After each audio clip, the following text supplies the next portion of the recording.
Hello guys, how are you? I am Dev and hope you also doing well. Welcome to vehicle 24 channel.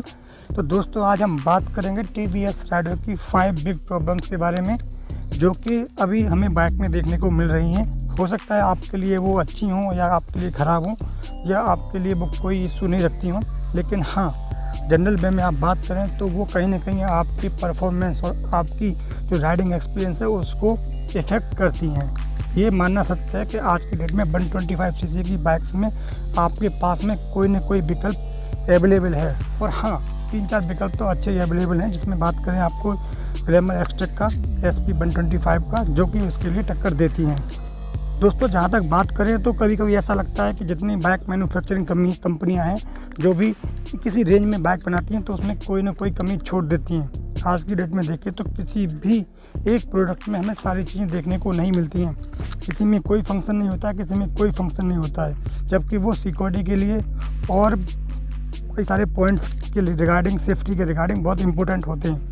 हम बात कर लेते हैं side stand indicator की। तो आप देखोगे कि साइड स्टैंड इंडिकेटर कुछ 125 सीसी की बाइक्स में देखने को मिलता है, कुछ में नहीं देखने को मिलता है। जहाँ तक बात करें ग्लैमर एक्सट्रैक की, टीवीएस राइडर की, उसमें आपको साइड स्टैंड इंडिकेटर देखने को मिलता है। लेकिन हम बात करें टीवीएस राइडर में भी आपको देखने को मिलेगा, लेकिन SP 125 में आपको इंडिकेटर देखने को नहीं मिलता है।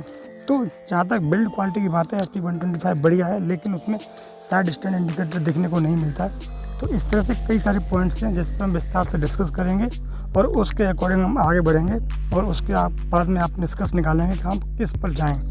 तो जहाँ तक बात करें टीवीएस राइडर की, जो कि अभी हॉट स्पॉट बनी हुई है, जो कि बहुत ही इम्पोर्टेंट और कई सारे विशेष फीचरों के साथ में लॉन्च हुई है। दोस्तों, सबसे इम्पोर्टेंट जो फीचर है वो होता है इंजन किल स्विच का। यानी कि कभी किसी भी इमरजेंसी में हमें यदि अपनी बाइक के इंजन को बंद करना पड़े तो आपको टीवीएस राइडर में वो स्विच देखने को नहीं मिलता है। जहाँ तक बात करें SP 125 में, तो वहाँ पर आपको इंजन किल स्विच देखने को मिलता है।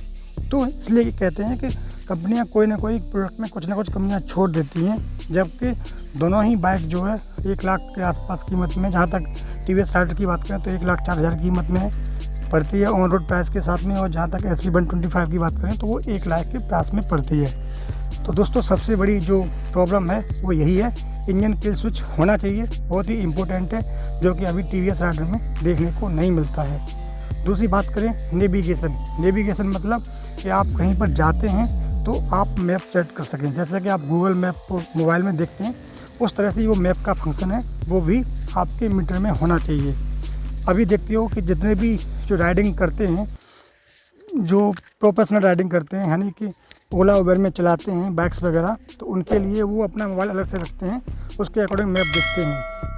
यदि मैप का फंक्शन जो है आपको इंस्ट्रूमेंट कंसोल में ही मिल जाए तो आप मान लीजिए कि आपकी 10,000 रुपये तक की बचत हो गई। तो कंपनियां इस चीज़ को नहीं सोचती हैं। ये सोचना चाहिए, चाहे कॉस्ट बढ़ जाए, लेकिन आप कहीं ना कहीं किसी न किसी के ऑब्जेक्ट को पूरा कर रहे हो, तो कुछ ना कुछ कमियां रहती हैं। लेकिन टीवीएस राइडर में ऐसा कुछ अभी देखने को नहीं मिलता है। एक्सट्रैक की बात करें तो उसमें आपको 1-to-1 नेविगेशन देखने को मिलता है, जो कि जो ड्राइविंग करते हैं और जो नहीं होते हैं, आपको कहीं नई जगह पर जाना है तो उस जगह पर आप मैप सेट करके आपको 1-to-1 डायरेक्शन मिलती रहेगी और उसके अकॉर्डिंग आप अपनी यात्रा को आसानी से कर सकते हो। बार बार आपको मोबाइल जेब से निकाल के देखने की ज़रूरत नहीं पड़ेगी। दोस्तों, ये इसलिए आप कह सकते हो कि टीवीएस राइडर जो है थोड़ा लैकिंग है, और ये एक प्रॉब्लम है। हो सकता है कि आप किसी जानकारी वाले रास्ते पे चलते हो, यानी कि आपका जो रास्ता है वो सेम रूट हो, या नौकरी करते हो या कुछ करते हो या मार्केट जाते हो उसके लिए यूज़ करना चाहते हो, तो कोई दिक्कत नहीं है, वहाँ पर ये फंक्शन जो है यूजलेस हो जाता है। दोस्तों, आगे बात करें तो एक और इम्पोर्टेंट फीचर है जो कि होना चाहिए बाइक्स के अंदर। जहाँ तक हम 125 सीसी की बाइक की बात करते हैं तो उसमें वो फंक्शन तो होना ही चाहिए। जैसे किक है, तो आपको किक जो SP 125 में देखने को मिलती है, लेकिन आपको टीवीएस स्पोर्ट में देखने को नहीं मिलती है। तो यदि आप बेंच मार्किंग करते हैं या कंपटीशन से कंपेयर करते हैं तो भी ये चीज़ें निकल के आती हैं। अदरवाइज आप न्यू बाइक लेने जा रहे हो, यदि आपकी गाड़ी स्विच से स्टार्ट हो रही है तो आप उस किक पर जाओगे ही नहीं। लेकिन जब बेंच मार्किंग करोगे, यानी कि आप कंपेयर करोगे कि किस गाड़ी ने कौन कौन से फंक्शन दिए हैं, कौन कौन से नहीं दिए हैं, असली जो प्रोडक्ट की कीमत है वो वहाँ से निकल के आती है। तो टीवीएस राइडर में आपको किक देखने को नहीं मिलती है। जो कि बहुत ही इंपॉर्टेंट फीचर है और जो इमरजेंसी के काम में आता है।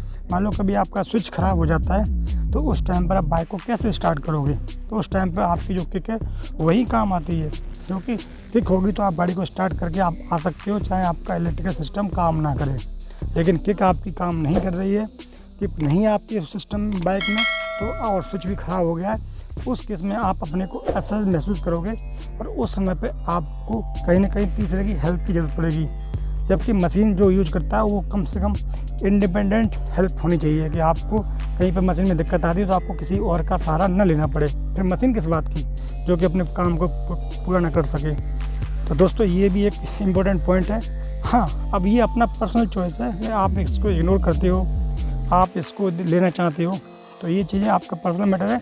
आप खुद डिसाइड करो कि इसका मुझे यूज है या नहीं है, ये होनी चाहिए नहीं होनी चाहिए, इसकी मुझे कितनी रिक्वायरमेंट है वो आप पे छोड़ता हूँ। दोस्तों आगे बात करें, TVS राइडर में आपको स्प्लिट सीट मिलती है। इसका मतलब ये है कि आप उसमें 2 पर्सन ही बैठ सकते हैं, यानी 2 पर्सन के लिए ही स्पेस कंफर्म हो गया। तो यदि आपको किसी थर्ड पर्सन की रिक्वायरमेंट होगी या कभी आवश्यकता पड़ गई तो उस केस में उसके लिए दिक्कत हो सकती है और वो परेशानी का सबब भी हो सकती है। और बात करें आगे, तो यदि आपको कोई सामान वगैरह ले जाना है तो उसको रखने के लिए भी आपको बेस नहीं मिलेगा, तो उस केस में यदि आप वो काम करते हो तो आपका जो सीट है वो डैमेज हो सकती है। उस केस में आपको बहुत सारा नुकसान हो सकता है। तो उसके लिए आप देख सकते हो कि किस तरह से हमें मैनेज करना है, तो वो काम नहीं हो पाएंगे। हाँ, अलग बात है किसी को ज़बरदस्ती करना है तो वो करे, लेकिन वो TVS राइडर पर कैपेबल नहीं है। हाँ, जहाँ तक बात करें आप SP 125 की और ग्लैमर एक्सट्रा की, तो उसमें आप कर सकते हो। उसमें सिंगल सीट है जो कि डेली राइडर और मीडियम वर्क के लिए बहुत ही आवश्यक है और इसलिए उन्होंने उसमें छेड़खानी भी नहीं की है। दोस्तों अब बात करते हैं सबसे इम्पोर्टेंट फीचर की, जिसकी की रिक्वायरमेंट बहुत ज़्यादा होती है। और हाँ, मीडियम वर्क के लिए तो वो बहुत ही इम्पोर्टेंट है। उसका रीज़न ये है कि मीडियम वर्क के लिए थोड़ा सा पैसों को संभल के खर्च करना होता है। तो आप यहाँ पर हम बात कर रहे हैं माइलेज की, तो आपको TVS राइडर में माइलेज देखने को नहीं मिलता है एज कम्पेयर टू 125 cc के अदर बाइक्स के। तो क्योंकि इसका बाइक जो है माइलेज जो है आपको 60-65 का मिलता है, तो उससे अपेक्षा जो आप बात करें SP 125 की, तो उसमें आपको अच्छा माइलेज मिलता है। एक्सट्रैक्ट में भी TVS राइडर से अच्छा माइलेज मिलता है देखने के लिए।